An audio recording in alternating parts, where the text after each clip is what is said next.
Guys, welcome back. It's your girl Toya T, and this is the Wind Down, where we do a recap and review of HBO's Insecure. Today we'll be doing season 4, episode 7, Lowkey Trippin. Now, to start this off, we always got to take a sip today because it's Memorial Day and I'm not at a barbecue and had to go get me some thought juice, as my friend Danielle would say. That Lime-A-Rita by Budweiser, Bud Light. I love Maritas. Take a sip. Oof. That's some thought juice for real. And I thought this was the most appropriate for this wind down, because this was a completely Molly-centered episode. And the episode starts by picking up right where the last one ended. And we see Molly inside. She's trying to make her order at the Ethiopian restaurant. And she turns and she sees Issa through the window, right? And she sees like Lisa contemplating coming in, but she didn't seem to see when Issa noticed her in there. So it was good to see the scene from both sides. We saw Issa at the end of last episode looking in, looking at Molly, looking like she's on her phone. And then we actually get to see that Molly pretended to be on the phone because she saw Issa and she wanted to act all unbothered. But you know she was bothered. Not low-key, but high-key bothered. She mumbles to herself, "Here we go." And she hears the bell of the door saying that it's opening, and she thinks it's Issa coming in. It's a completely different chick. She looks outside, sees Issa running into her car and zooming off. Sorry, I don't know, the petty queen in me, the thought in me really was happy that Molly saw Issa run off when she saw her, because she deserved it. She deserved to know that Issa's not going to be groveling at her feet saying, "Oh, Molly, please, please, please forgive me. I was so wrong. You were so right to bring up a fight with me at my event and make a scene. Please forgive me." Anyway, take another sip. So after the scene ends, she sees Issa run off, and then the musical direction on this show is absolutely superb. Okay, superb. It does exactly what it's supposed to do, which is help create the mood of the scene. And it was absolutely perfect when this opening scene ends and it cuts to the title card, that the song that was playing says, "Bitch, suck a dick and die." Bitch, suck a dick and die. I need to get that song. Perfect. Bravo, my musical director of this. Bravo. That was definitely the energy between Issa and Molly. Issa not wanting to see her, and Molly being like so angry. Molly gets her food. She goes home to her apartment. She's already just fuming. Before she gets in there, we see Andrew's on the phone with his brother talking about the trip that they're about to make to Puerto Vallarta, Mexico, which is where I wish I was right now, but anyway. And he's talking to him in Chinese. I know it's Chinese because I had my closed caption on. I was able to see that it says Chinese speaking, and then, you know, the rest of the words that were in English. So he was talking to his brother in Chinese, and it seems like they have a tense relationship, and we see later on like big brother likes to dig on little brother. So Andrew asked her if she talked to Issa. Molly's like, "No, I did not," because she still thinks that Issa's in the wrong and needs to apologize to her. This, I think, adds on top of her anger that she was expecting Issa to come apologize to her and grovel like she usually does. And she saw that Issa actually made the decision to not do that and to avoid her. So, again, I'm happy she saw that, because Queen Petty in me is like, "Molly, you deserve this. You deserve it." So she goes into her bedroom and she starts packing for the trip. She's putting in pretty much just all bikinis. And Andrew is like, "Yo, don't you want to wear some pants?" Because she needs to have clothes so she can do all these activities. I, for one, am not one of those kind of travelers. I am a relax at the beach, drink in, eating some good food, and relaxing and chilling. So Molly gets a notification on her phone and she finds out that she has to have an early morning meeting. The next morning, we see her in the office, and she is chewing out her assistant, which I know she's her boss, but gosh, it seemed kind of like borderline inappropriate, like borderline abusive, borderline like Devil Wears Prada, Anna Wintour. You know, if you don't get my coffee right, I'm gonna make sure that you never get a job, and your grandkids never get a job, and your mama never get a job ever again. And so it seemed like it kind of was borderline on that, but I think this was all trying to show like Molly is just on one for the entire episode, pretty much. Like, she's on one when she sees Issa. She's on one when she gets home and she's talking to Andrew. And now she's on one when she chews out her assistant for not telling her about this meeting. Because she's like, where did this meeting come from? And the assistant admits that she forgot, that she's been so busy with this other big case that they have in the law firm that she forgot to send her the notification about the meeting. And Molly's just like, yo, don't ever do that again. Remember, I don't pay you to mess up and for you to make me look bad. I was like, oh my gosh. Okay.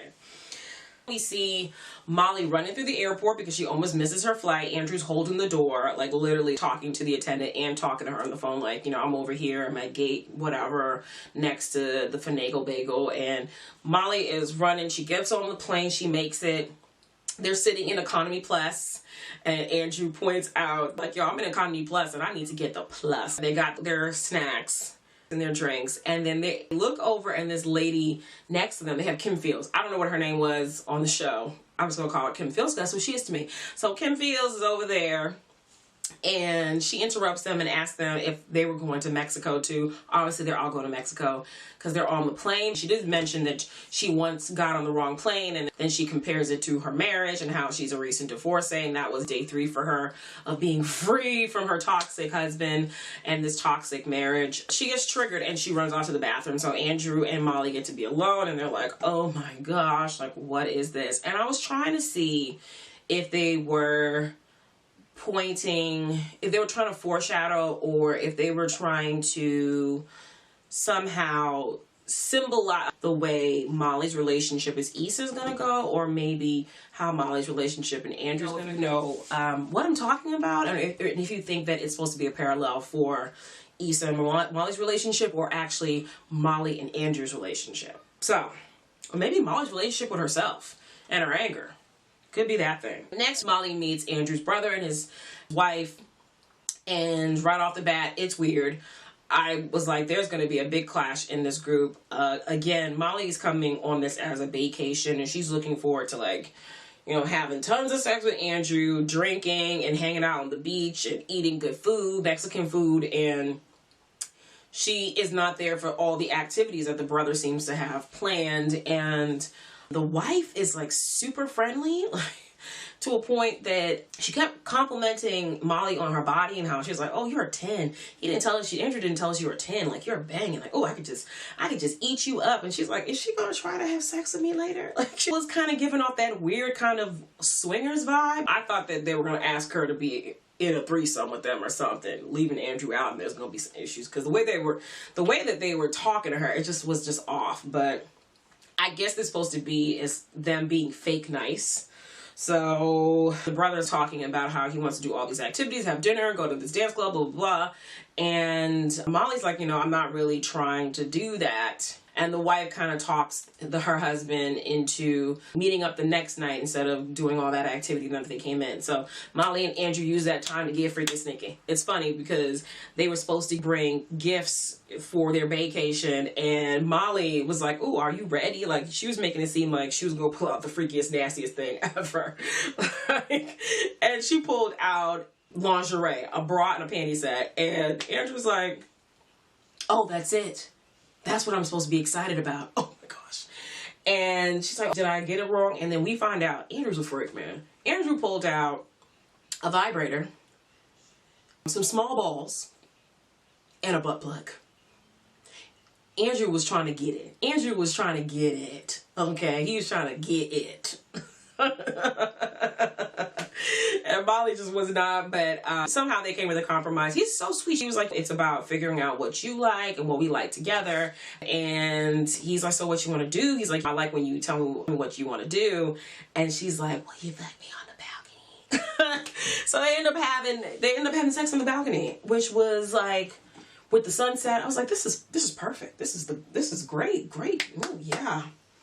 Go ahead, Molly. You getting it, girl. Next morning they meet up, Andrew's brother and his wife, for an early morning hike. Andrew and his brother and his wife end up like running off, like, oh, it's like a 4-mile hike or a 3-mile hike up. And they start sprinting, and Molly's like, oh gosh. So already it's funny, but they get up there. It's absolutely beautiful. They end up zip lining down, and Molly's like so proud of herself that she's able to do it. And it ended up turning out to be a really great day. Like, we see a montage of them going to dinner. They're going dancing, like, and then Molly and Andrew have some more freaky deaky, lovely, sexy times. Oh, before that, Andrew gets a call from Nathan, and Nathan is asking him for the garage clicker because he can't get out the garage. And Andrew tells him it's in his closet, but in the background, we can hear Issa talking about, ooh, I see you guys have a skip it. And as soon as Molly hears Issa's voice, she is going off again. Like, girl, you are on vacation, okay? Why are you so angry? Why are you so angry? She's going off saying, like, there it goes again. It's like a broken record. What is this, Groundhog's Day? Referring to Issa and Nathan. And Andrew's like, what are you talking about? And he's like, well, there she goes. She must be messing with Nathan again. And after how he ghosted her, that's just ridiculously wrong. She's so dumb for that. And Andrew is giving her the side eye, which I'm like, Molly, you gotta watch how you talk, like how you talk about people, because Andrew knew Nathan before you. Andrew is roommates with Nathan. Andrew seems to be good friends with Nathan. And so dogging out one of your boyfriend's friends, even though you're doing it in defense of your best friend and how badly he treated her, you still have to choose your words.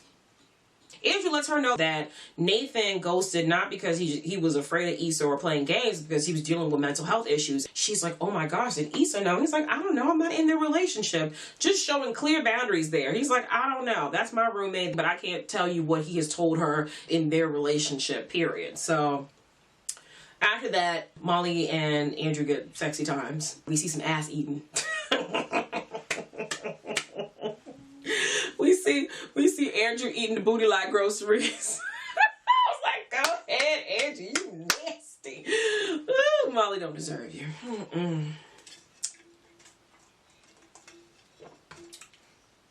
Also, can I point out that Looking for LaToya is an international show. They were playing it in the hotel when Molly and Andrew came into the room. She was like, damn, Looking for LaToya gone international now. I mean, really? She's internationally lost. It's like, no, I'm not. I'm right here. Love it. Absolutely love it. And it was Spanish dub too. Perfect. On the next day, Molly, Andrew, and his sister-in-law were all hanging out in the pool, and somebody splashes the sister-in-law, so Molly offers to go get a towel for her. And Molly gets into it with the towel attendant because she asked for a towel, and the attendant says that she needs her key card. And Molly's like, well, I was in the pool and I don't have my key card with me, but can I just get a towel? And the attendant insists that you have to show your key card. It's pop more than I think is justified, because she makes it seem like the woman called her the N-word, and she didn't. Like, she was super outraged. And Andrew's brother comes by and just gives him his key card. Molly grabs the towel and storms off to the pool, gives the sister-in-law the towel, and then tells them that she had a racist encounter with the towel attendant. And Andrew's brother is like, well, I don't think it was that serious. And we get into a conversation about race. And Molly points out that Asian people only claim to be people of color when it benefits them. And Andrew's brother took offense to it. Andrew's sister-in-law took offense to it, and Andrew took offense to it.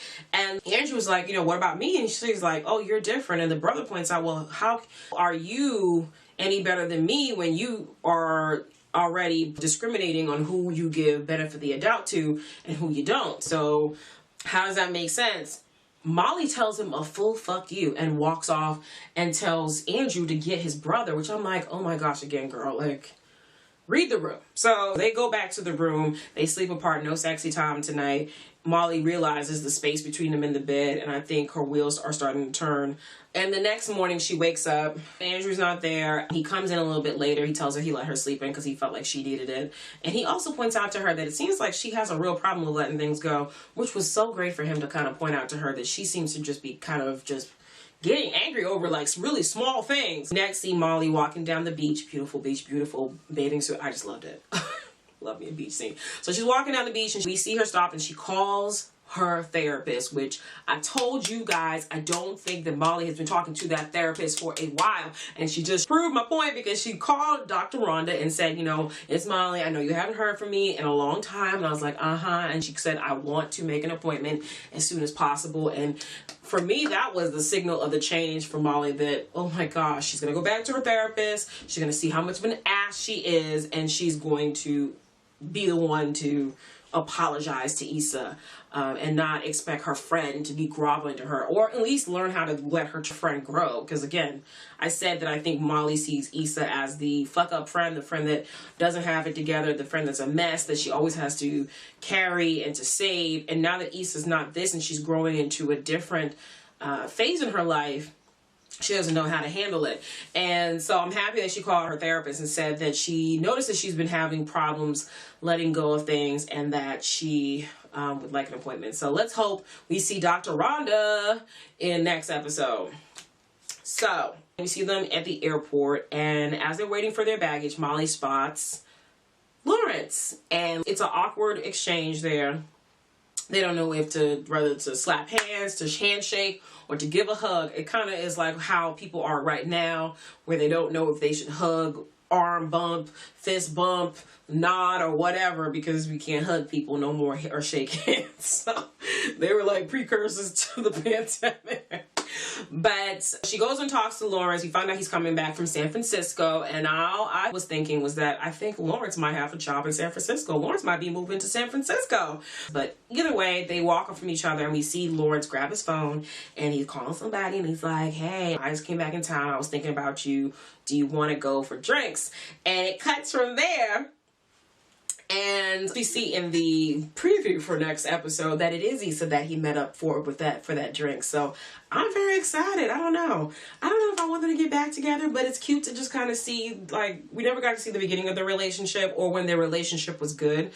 And so it's nice to get a chance to see when their relationship is good between them. Like when they're actually getting along, you see why they like each other, why they were in a relationship. And so I'm looking forward to that. But anyway, what did you guys think of this episode? Did you like it? Did you not like it? Were you feeling this whole Molly-centered episode? We have 3 episodes to go, and it seems like Molly is heading towards talking to her therapist and dealing with her issues, and I think that will be a step towards her and Issa reconciling, which I think will start with Molly actually apologizing for her wrongs. I don't know, but I still have this to finish. This thing probably has like 20 ounces left in it. What is this? 25 ounce. No, it probably has like 10 ounces left in it. So I'm not going to finish this, but I'll take a last sip. And I hope you guys come back next week, and where we'll cover episode 8. Don't forget to comment, like, and subscribe, and I will see you next week. All right, bye.